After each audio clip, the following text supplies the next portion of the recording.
बिहार विधान परिषद में नेता प्रतिपक्ष सम्राट चौधरी ने कहा कि बिहार में न्याय एवं अति पिछड़ों की जीत हुई है। सम्राट चौधरी ने कहा कि जिस तरीके से सीएम नीतीश ने राज्य के अति पिछड़ों के साथ सौतेला व्यवहार किया, ये बहुत ही दुर्भाग्यपूर्ण है। माननीय सुप्रीम कोर्ट ने देश हित में ट्रिपल टेस्टिंग के लिए राज्य सरकारों से आयोग बनाने को तब इनके कानों में जू तक नहीं रेंग रहा था। इनके रवैये को ध्यान में रखते हुए माननीय हाईकोर्ट ने नगर निकाय चुनाव को खारिज कर दिया, तब इन्होंने रात के अंधेरे में आयोग बनाया। सम्राट चौधरी ने कहा कि पहले जेडीयू के लोग कहते थे कि आयोग नहीं बनेगा, लेकिन भाजपा जब सरकार में थी तो पंचायती राज विभाग और नगर विकास विभाग ने प्रस्ताव दिया, जिसके बाद एडवोकेट जनरल ने सहमति दी, फिर भी सीएम नीतीश ने इसकी अनदेखी कर दी। चौधरी ने कहा कि अब हाईकोर्ट के आदेश के बाद नगर निकाय चुनाव को लेकर जिस तरीके से सीएम नीतीश रात के अंधेरे में आयोग बनाने का काम किया है, इससे साफ पता चलता है कि न्याय और अति पिछड़ों की जीत हुई है और माननीय पलटू जी की जबरदस्त हार हुई है। आप सभी लोग आए सुबह सुबह, मैं सबका स्वागत करता हूं। और कल जो पटना उच्च न्यायालय का फैसला आया, वो अपने आप में ऐतिहासिक फैसला है। ये लोकतंत्र की जीत है, न्याय की जीत है और अति पिछड़े समाज की जीत है। जिस तरह रात के अंधेरे में आयोग का गठन किया गया, इससे यह स्पष्ट है कि पिछले 15 दिनों से 4 अक्टूबर को पटना हाईकोर्ट के आदेश के बाद नीतीश कुमार जी कभी मान नहीं रहे थे कि हमको आयोग का गठन करना है। लेकिन उच्च न्यायालय के आदेश के बाद और न्यायालय में जिस तरह पुनर्याचिका इन लोगों ने डाला था, उससे यह स्पष्ट था कि ये लोग सुप्रीम कोर्ट नहीं जा रहे, और सुप्रीम कोर्ट नहीं जाकर इन लोगों ने प्रमाणित किया कि पूरा जनता दल यूनाइटेड राष्ट्रीय जनता दल के प्रभाव में काम कर रहा है। जिस तरह लालू प्रसाद जी ने अपने 15 साल के शासनकाल में कभी किसी को आरक्षण नहीं दिया, न किसी वर्ग को आरक्षण दिया, सिर्फ गरीबों का शोषण किया, ये पूरा प्रमाणित करता है कि आज पूरी सरकार नीतीश कुमार जी एक कठपुतली के तौर पर, नीतीश कुमार रबर स्टैंप के तौर पर बिहार के मुख्यमंत्री हैं। अब बिहार की जनता इनके थके हुए, विचारहीन, सिद्धांत विहीन राजनीति से उब चुकी है और ऐसे आयोग का गठन किया। पहले तो इनको हाई कोर्ट के रिटायर्ड जस्टिस का आयोग का गठन करना चाहिए था। इन लोगों ने ऐसे आदमी को अध्यक्ष बनाया है आयोग का, जिसका कि पिछले महीने बाईपास सर्जरी हुई है, और बाईपास सर्जरी जिस व्यक्ति का हुआ हो तो वो कम से कम 3 महीने बेड रेस्ट होगा। ये लोग फिर अति पिछड़ा के साथ अन्याय करने की तैयारी कर रहे हैं, उनका शोषण करने की तैयारी कर रहे हैं कि जिनको अध्यक्ष बनाया गया, मेदांता के हॉस्पिटल में उनका बाईपास सर्जरी होता है और वो कैसे फिजिकली पूरे बिहार घूमकर एक एक यूनिट का पूरा जांच करेंगे। इसका मतलब है अभी 10:30 बजे नीतीश कुमार जी ने सभी मेंबर और उनके पूरी टीम को बुलाया है कमेटी के, ये अपना प्रभाव डालने के लिए, ये कुनीति फिर से स्थापित करना चाहते हैं, ये कुदृष्टि डालना चाहते हैं।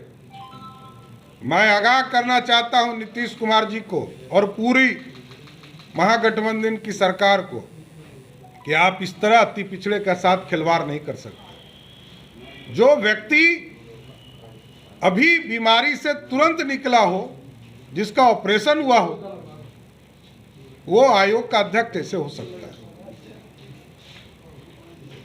क्या वो फिजिकली फिट है? डॉक्टर से एक मेडिकल रिपोर्ट दिलवाइए कि जिस व्यक्ति को मेडिकली 3 महीने का बेड रेस्ट दिया हो उसको आप आयोग का अध्यक्ष कैसे बना सकते हैं?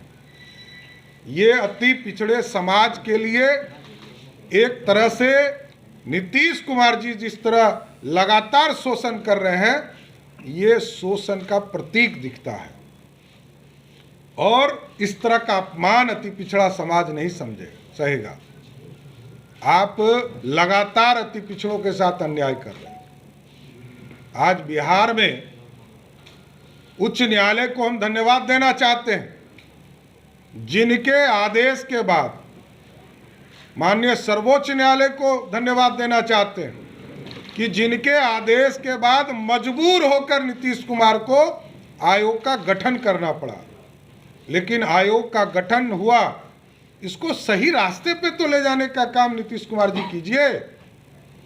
या आप अपने प्रेशर में, जिस तरह आपने एडवोकेट जनरल से जबरदस्ती 2 बार जो अनुशंसा उन्होंने किया, तीसरी बार अनुशंसा बदल दिया, तो क्या आयोग के अध्यक्ष और मेंबर को बुलाकर आप अपना फरमान देने वाले हैं क्या? ये पूरा प्रतीक होता है कि ये अपना आदेश देने वाले हैं कि हमने मुख्यमंत्री के तौर पर आपको नियुक्त किया, इसलिए हम तो आग्रह करेंगे कि पटना उच्च न्यायालय के मॉनिटरिंग में और पटना उच्च न्यायालय के रिटायर्ड जस्टिस के द्वारा जो आयोग का गठन किया जाए, जिससे कि ये पूरी समीक्षा करके तुरंत आरक्षण के साथ चुनाव कराने का काम किया जाए। लगता है कि रबर स्टैंप लोगों को बनाया गया है ताकि अपने से रिपोर्ट बनाकर देखिए, वो अब मुख्यमंत्री जी स्वयं रबर स्टाम्प हो चुके हैं बिहार में। बिहार में लालू प्रसाद जी के रबर स्टाम्प है नीतीश कुमार जी, तो वो अब उनकी आदत हो गई है कि सब रबर स्टाम्प बन जाए। जिसलिए हमने तो सीधा आरोप लगाया कि राज्य निर्वाचन आयोग को जिस तरह इन्होंने रबर स्टाम्प के तरह यूज किया और जबरदस्ती चुनाव की घोषणा कराई, इससे तो पूरा प्रतीक होता है कि इस आयोग का गठन भी इसी, देखिए आप राजद के सदस्यों को, कोई स्वतंत्र नहीं है, कोई राजद का सदस्य है, कोई जनता दल यू का सदस्य है। अरे आप स्वतंत्र टीम तो गठन करते, इसलिए पूरा स्पष्ट है, यह आयोवास है। लेकिन मैं उच्च न्यायालय को और सर्वोच्च न्यायालय को विशेष तौर पर धन्यवाद देता हूं आपके माध्यम से कि आयोग का गठन तो करना पड़ा नीतीश कुमार को, जो पिछले 15 दिनों से ये लोग लगातार झुठलाने का काम कर रहे थे। देखिए, नीतीश कुमार प्रतीक हैं पलटी मार के, और ये पलटू कुमार इसी के लिए एक एक बच्चा बिहार का कह रहा है, ये कभी भी कुछ कर सकते, इससे मैं कभी डिफर नहीं करता हूँ। नीतीश कुमार सिद्धांत विहीन राजनीति करते हैं, इसमें कहाँ दो मत है। हमने तो कहा कि 7 बार पार्टी छोड़ चुके हैं, ये 8वें की तैयारी है, इसलिए ये कुछ भी कर सकते हैं। लेकिन भारतीय जनता पार्टी का स्पष्ट है, नीतीश कुमार अब इंजन नहीं हो सकते हैं बिहार में, लेकिन बॉगी हो सकते हैं। इंजन अब भारतीय जनता पार्टी के नेतृत्व में हम 24 और 25 का चुनाव लड़ें। लेकिन नीतीश कुमार ने कहा है कि बी पार्टी बनकर प्रशांत किशोर काम कर रहे हैं बीजेपी के, क्या जहां तक ये बात सही है? देखिए, पहली बात तो ये मैं बता दूं, अभी तक मेरी जानकारी में प्रशांत किशोर किसी पार्टी के सदस्य नहीं है। वो यात्रा निकाले हैं, तो जब तक वो पार्टी नहीं बन जाए तब तक उनके बयान पर क्या हम लोग स्टेटमेंट दें। जहां तक नीतीश कुमार जी का बयान है, नीतीश कुमार के वो पार्टी के सदस्य रहे हैं, वो ज्यादा जानते होंगे, उन दोनों का संबंध ज्यादा अच्छा है। अच्छा, अगर बोगी बनकर आएंगे तो क्या बीजेपी एक्सेप्ट करेगी इस बार? देखिए, बॉगी कोई आएगा, भारतीय जनता पार्टी के नेतृत्व में बिहार में कमल खिले, उसके पीछे जिसको लगना है आए ना भाई, कहाँ दिक्कत है। और भाजपा ने तो लालू प्रसाद जी को बिहार की राजनीति में पैदा किया, 90 के चुनाव में समर्थन देके मुख्यमंत्री बनाया। नीतीश कुमार जी को 2000 में मुख्यमंत्री बनाया, वो भाजपा की कृपा थी। तो दोनों नेता जो बिहार में 32 साल से राज कर रहे हैं, जो आज अलर्गर बयान दे रहे हैं, उन दोनों की उत्पत्ति कहाँ हुई? दोनों की उत्पत्ति भाजपा के कृपा से हुई है। इसलिए बड़ा स्पष्ट है, बिहार की राजनीति में बिहार का जनता मैंडेट देगा और हम पूर्ण बहुमत की सरकार 24 में भी बनाएंगे और 25 में भी बनाएंगे।